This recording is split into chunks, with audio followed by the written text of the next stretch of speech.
All right. Hi, everybody. This is the top show or Titans of Publishing show. And I'm here. My name is Bill Davis. I'm here with Marc Harty. Go ahead and say hello. Hello. Hello. And today we wanted to talk about tools that marketers use in their everyday business. And the first thing we wanted to talk about was time saving tools. So there's several different categories of tools, but we're going to start with time saving tools.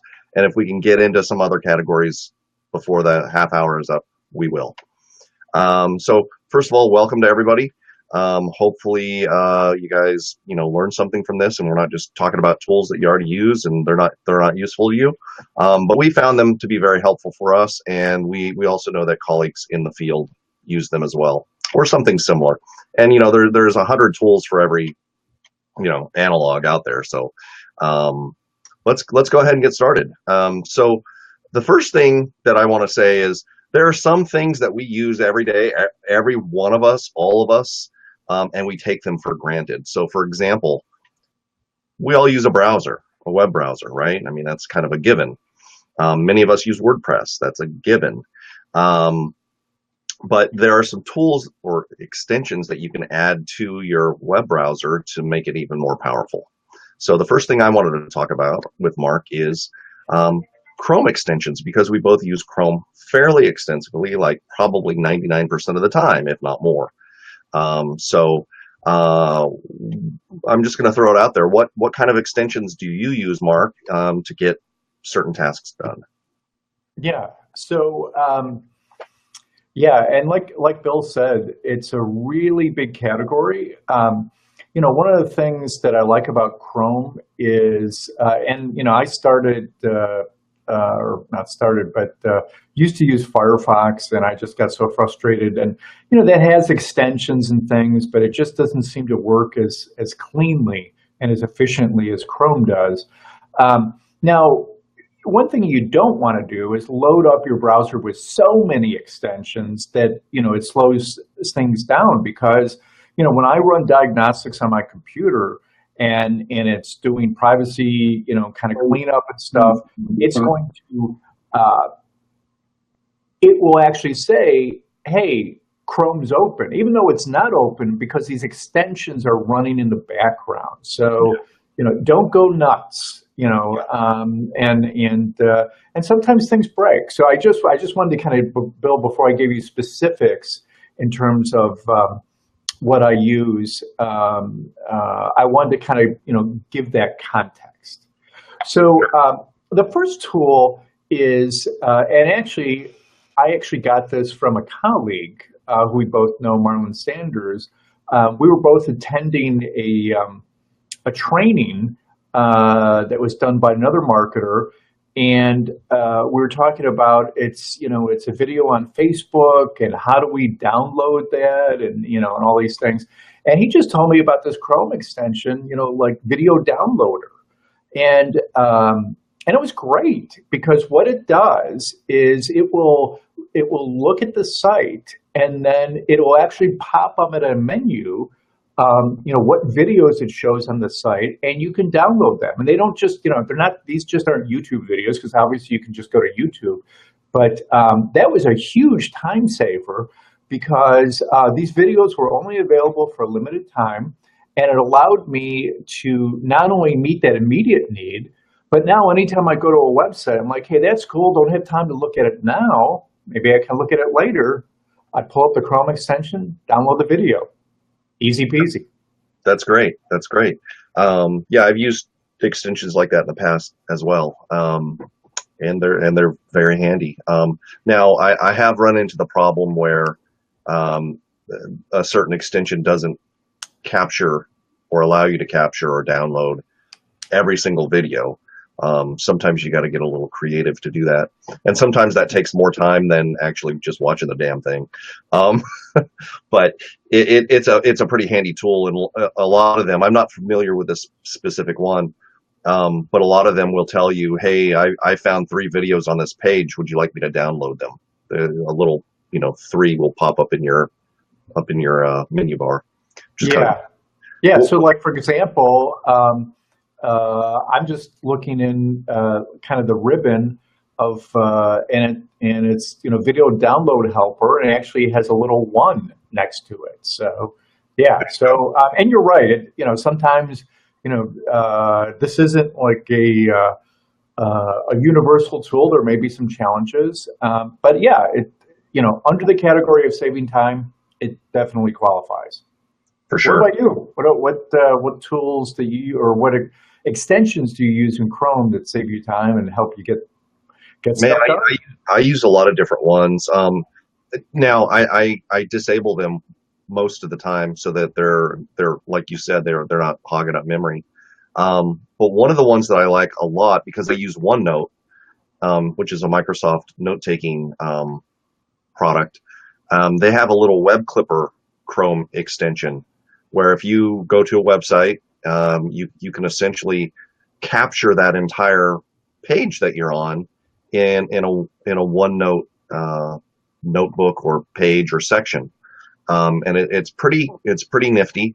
You don't have to type in or copy and paste anything. It literally captures the whole page along with the URL, any images, all that kind of stuff. I use that a lot in research.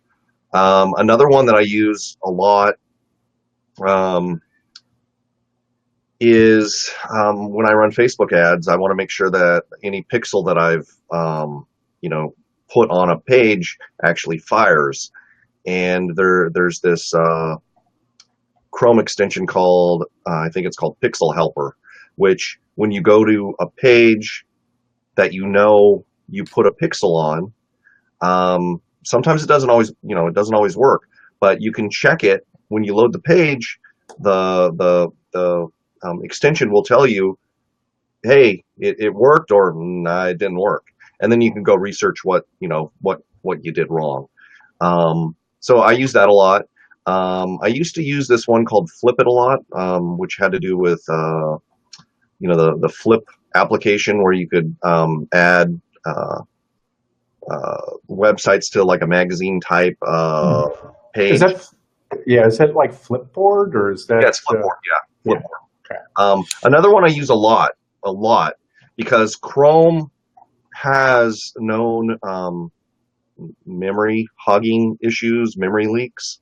If you leave Chrome open too long, especially if you like to open a lot of tabs, it will slowly suck the RAM out of your computer It, and hog it all up.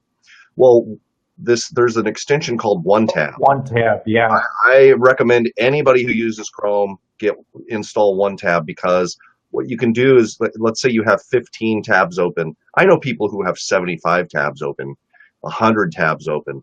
Um, what you can do is you can click the little One Tab icon up there at the top of your browser, and it will essentially mash all those tabs into one web page, which you then can refer to later and click open any specific page you want. But the neat thing about it is when it does that, it closes all of those tabs, because each tab in Chrome is a separate browser process. Um, and what happens is it releases all that memory, and just now it's only got one process open, which releases a whole lot of RAM, which is awesome.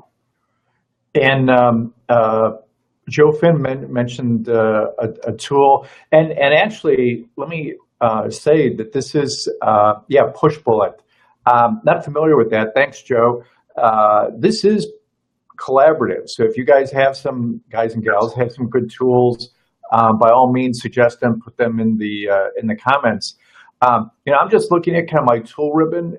This is kind of a basic thing, but is Grammarly. Grammarly has an extension. It's free, and if you think of spell check in Word, it's like that, but it's spell check for everything. I mean, how many times have you seen people just butcher the English language on social media because maybe they're using their phone or something, and they think, hey, I don't need to actually do it correctly. So I really appreciate Grammarly, and basically in any, well, I shouldn't say any application, because I don't think when I do a PayPal invoice, it doesn't work. But in most applications, it will actually correct what you're writing, and it does it in real time. So it's not like you have to do it and then put it through, hit spell check and it goes through one at a time. So that's a really good tool that I've used. But here's one which it's sneaky and it's stealthy, and that is it used to be called Sidekick. This was an extension from HubSpot, and now it's called HubSpot Sales. And what's really cool about this tool is, and uh, uh, it's a Chrome extension, and obviously there are other things, there are paid versions and stuff. But let me just tell you how I use this. It adds a tracking pixel to every email that you send. That was generation one of Sidekick. So what was helpful is, hey, I do client work. Had they opened the email, what did they do? Did they click on a link in the email? So if you can imagine, like what we do with tools like Aweber, now in just your everyday correspondence, you can use to track. But wait, it gets better, because what Wait, there's more. there is more. No Ginsu knife stuff. Later. What they did is they've upgraded it. So now when I say, let me add some specifics. I'm using Gmail as my email client. I'm not using Outlook or some other things, and I'm not sure about compatibility if you're using another another email application. But what this does now is it allows you, as you're sending an email, you click one box, automatically adds that person to the CRM that HubSpot also gives you for free. And within that, they actually have templates. So if you end up sending the same email each time or something different, you can create a template, and you just launch Gmail, you click templates, and it'll automatically load the template. So I would have recommended it just for the tracking pixel, where you can tell if people open the email. But now you have integration with the CRM, plus time-saving things like templates, and it just makes it easy. I mean, why wouldn't you want to do that?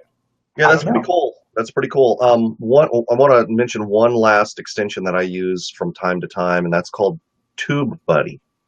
Oh, And yeah. it's an extension for YouTube that when you're on YouTube, you can see a lot. I don't know how they do it, but you can see a lot more information about videos that you don't normally see. Stuff like tags and keywords and popularity and all sorts of stuff. There's a treasure trove of data there that you don't normally see in YouTube, or maybe it's really hard to find. So I recommend looking at that. It uses the kind of dual model of, here's the free version, and then you can pay to upgrade to get more. Either way is fine, but I wanted to mention that. Can we move on to Firefox, even though we only use it like 1% of the time?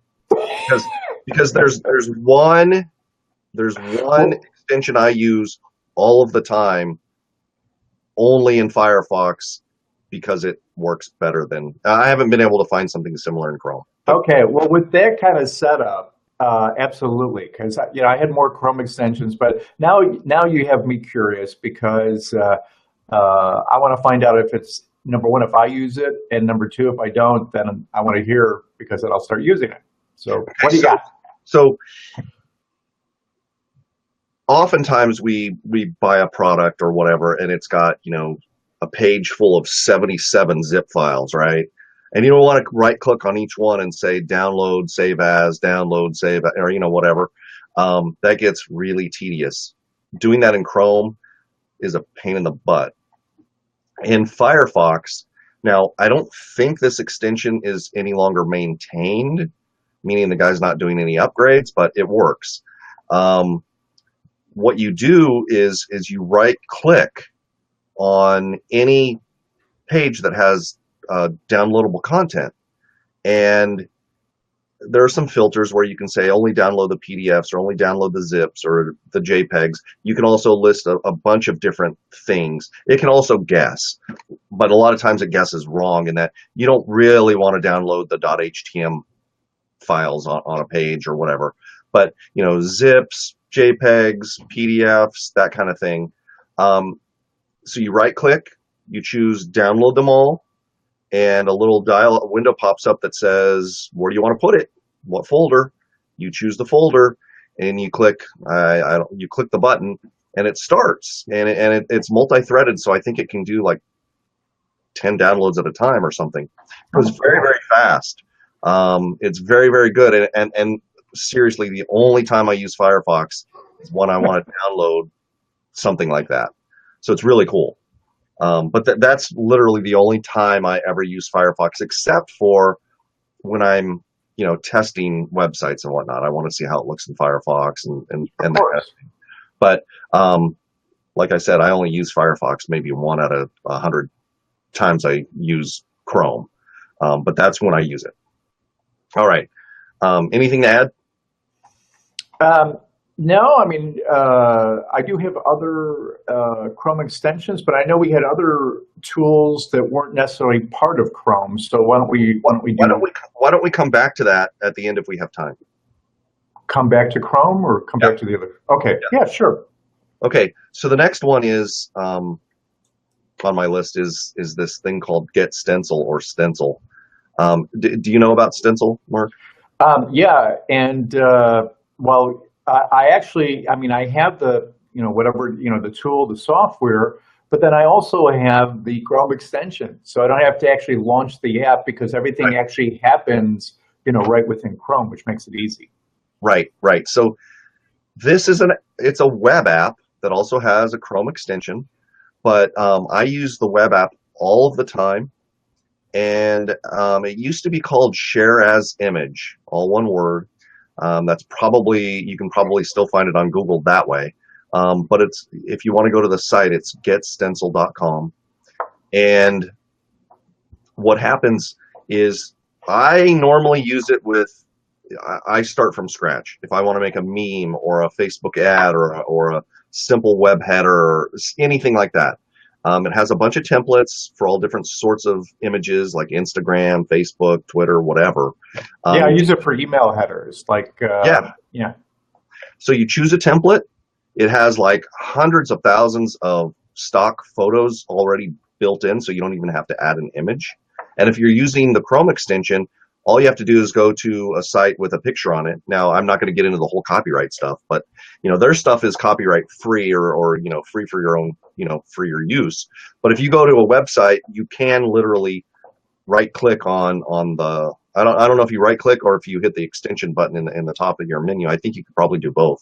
But it will take that image and put it into whatever template you choose, and then you can add text and other graphics and shadows and layer. I mean, all sorts of stuff, and it's really, really simple. You can change fonts. It's easy. Dozens and dozens of fonts. It's super, super easy. When I want to create something very fast, I use that. I don't even open up Adobe, Photoshop, or Illustrator. I go straight to that because it's super, super, super simple. And didn't you say that it's similar to Canva? It is. Yeah. And for whatever reason, I know there's a lot of people who love Canva, and I want to love Canva, but I don't love Canva because it's not intuitive. It's kind of like me 10 years ago. I wanted to love Apple, but I bought an Apple laptop, and it sucked. I hated it. I couldn't. Nothing was intuitive to me. Whereas I had been using a PC forever. Now, I gave the laptop a couple years. It was my only laptop. So I got fairly, good at it, but it never felt like it was a part of me, whereas a PC does. That's the same thing with Get Stencil. It just works for me. Canva, I can't make work. It just. Hey, shout out to Joe Finn for the both the tool and snarky commentary.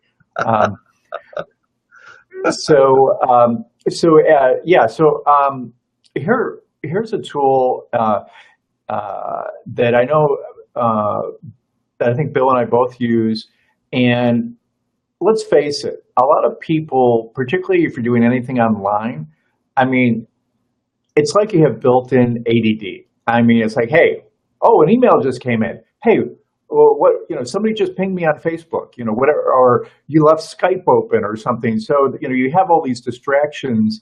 The tool is called brain.fm. And what this is, it basically has different categories depending on your activity. So, for example, I only use it for one out of the three categories, which is focus time.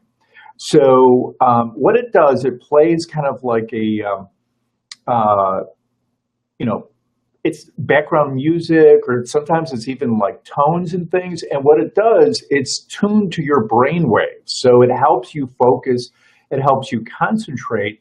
And there's a bit of artificial intelligence to it because they will ask you questions and the system will learn on what works for you, and then it will serve up these tracks. And this isn't something you just set for 4 hours, but like, for example, I like to work in really high energy, high concentration, 30-minute increments. Yep. And I will do a brain FM increment for 30 minutes, maybe get up, maybe stretch, maybe, hydrate, and then go back and do another 30-minute increment. So Yeah. I know other colleagues have used it for sleep or relaxation, Yep. which they have other tracks. But I mean, it's one of those things that if I look at my activity and focus, with Brain FM versus without Brain FM, I mean, it's a substantial difference because it's actually tuning into my brain. I've, eliminated those other distractions. And the other thing is, I'm basically saying, I'm here to work. I'm here to, and I usually use it a lot when I'm writing. Yeah. And I just think it's a great tool. It's really been helpful for me. Well, I have kids. I have 4 kids, and We I know. have a home office, so it's quite loud in here. My kids range in age from 2 to 11, and they're quite loud, and that's great. And it's great most of the time, but sometimes I really need to like hunker down and get something done and concentrate. What I do is I put my little, earbuds in, put Brain.fm on, and for 30 minutes, I do things in 30-minute chunks as well. It also has an hour and 2 hours, I think. But yeah, then I get up. It asks you a few questions when you're done, to see how it could improve. And then it tunes that. And I have noticed changes. It works really, really well for me when I want like kind of uninterrupted time. Because as you know, when you're working, for me, any little thing can like set me off the wrong track, and I go on a tangent, and an hour later I'm still back, still not where I wanted to be. So this really helps. I love that app. What else you got? Because I have 2 more things that I want to add, and we have about 7 minutes. Yeah. Okay. So I will. I'll just do one real quickly, and then we can turn it over to your 2, and then we can wrap up. This is kind of going back to my days working for an ad agency, where you have to track your time. You have to track your time to bill clients. Now, even if you're not in a service-driven industry, I think it's important for you to track your time, especially because you can see where your time goes and where your time is wasted. So that's why it's kind of a natural add-on to Brain FM. I use an app, and I pay $5 a month, but they do have a free version. It's called Time Doctor.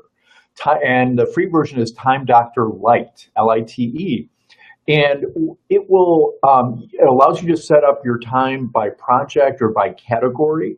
But what's cool is if you happen to go to your browser and you open Facebook, you get this little pop-up. Are you still working on your project? So it kind of like, gives you a little elbow, like, hey, get back to work, buddy. And then you can, you have you can access how much time, and like I said, for a service industry, it really shows, like I categorize my time in project management, time in extra creative. But it also helps me forecast did I underestimate how much time something actually took? So yeah, Time Doctor Lite, really good app to track your time, and obviously both good and bad time. Very cool. Very cool. The 2 I wanted to talk about were, I believe it's a Windows app only. But it's very lightweight, and it's called Everything. And if you're like me, you download a bunch of stuff, you create a bunch of files, and then you go back and try to use Windows. In Apple they call it Finder, I guess, but in Windows it's Search. And I can never find crap when I'm looking for it. I tend to put things all in one main umbrella drive, but I still forget, exactly where I nested it. There's this tool called Everything, and what it does is it allows you to search by file name. So if you know any part of a file name, it will find every file name that matched that pattern. So if you have a file name with, Apple in it, and you did something, you stored a file with the word Apple in it. It could be Blue Apples Rock or whatever. It will find everything that has Apple in it. And you can sort by date, so that helps you narrow things down. You can sort by extension or type, like JPEG or PNG or HTML or docx or Excel or whatever. It's way cool. What it does is it indexes your computer, all your hard drives, while you're in the background, so it runs as a service. So it's really fast, really fast. All you need to know is one part of the file name. So that's pretty cool. Other thing that saves me loads of time is this thing called Spartan Multi-Clip. I love this tool. Besides my browser, it is the thing that I use most often when I'm online, or even when I'm offline. What it does, it basically, it's another Windows replacement utility. And rather than using the Windows clipboard or clip manager, which can only store one thing at a time, this can store, I don't even know what the limit is.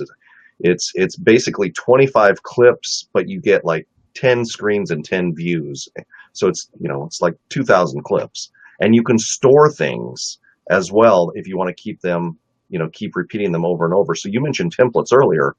A lot of times I have, like if I'm doing social media posts for a specific website, I have the same hashtags I use each time. So instead of typing them out each time or keeping them in a notepad or in a Word document, I just keep them in Spartan Multi-Clip, and they're there all the time. And the cool thing is I can actually put that, I can store that data in Dropbox or Google Drive, or something that syncs across all of your devices. So that data and that clipboard is essentially it spans all of your different devices. So I can go to my laptop and have access to the same stuff, which is really cool.